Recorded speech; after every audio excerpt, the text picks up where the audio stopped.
Introducing the Indigenous Land Management Award.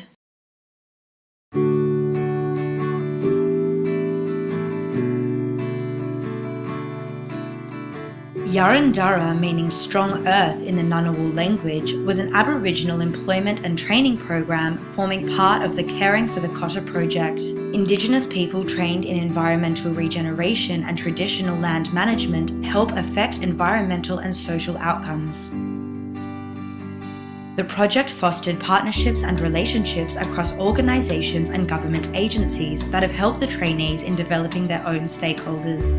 A number of former trainees have gone on to further their careers in similar work and currently mentor and support the next generation in the importance of caring for country.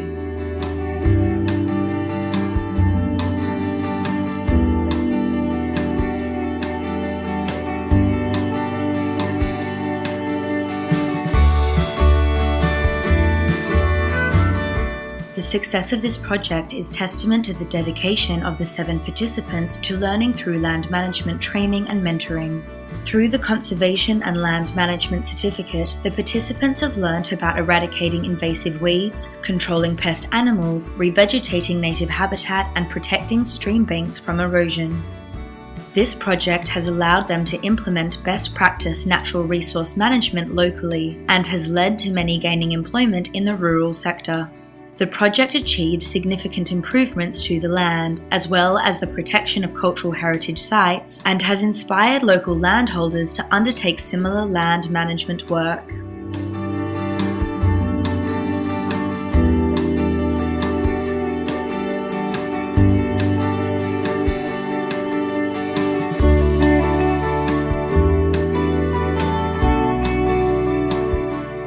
Together, they have been working in partnership on a project that has seen significant on-ground and cultural outcomes. The aim of the project was to enable land management practices that encourage the integration of traditional land management knowledge and practices into contemporary natural resource management.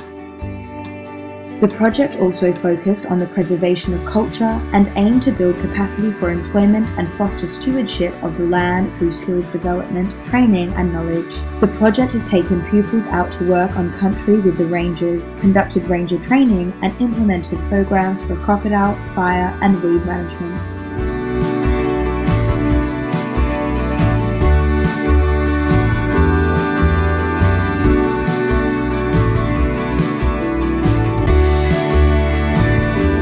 The corporation's involvement in this project is a fine example of traditional owner-driven land management that is highly visible to the community.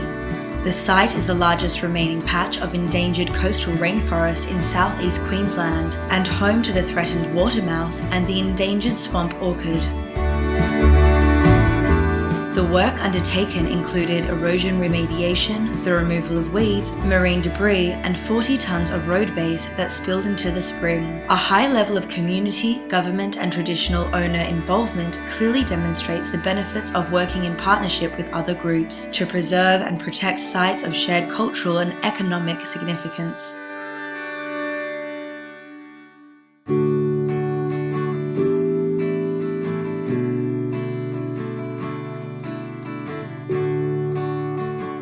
Sue works with family and other volunteers to recover and maintain important cultural sites in her area, particularly sources of water. What began as small visits to rock holes later evolved into the West Mallee Protection Group, which undertakes up to 3 annual trips to sites involving up to 60 volunteers. The group conserves both the traditional and ecological values of surface waters such as rock holes and soaks, which are important for plants and animals, as well as traditional use and culture.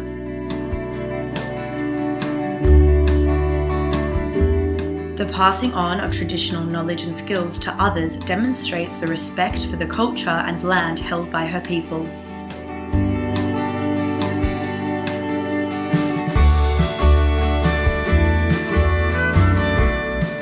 Goan Brae, purchased by the Aboriginal Land Council of Tasmania in 2012, was declared Aboriginal land under the Aboriginal Lands Act 1995. The property is managed by the Tasmanian Aboriginal Centre. The centre seeks to ensure that Aboriginal people can again enjoy Goan Brae's cultural and natural resources and that its unique heritage and conservation values are protected. Working with other groups, they have begun to clear rubbish and weeds, fix fences and install gates. Surveys are also in progress, including identification and confirmation of ancestral paths and gathering places. The property offers great opportunities for community visits, cultural participation and expression, creating opportunities for the community to reconnect to the cultural landscape.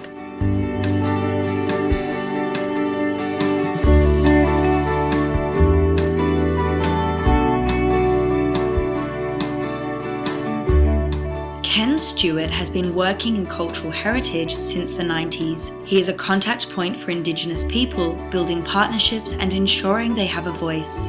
Ken has advised on key environmental and infrastructure projects, including multi-million-dollar programs such as the Wimmera Mallee Pipeline.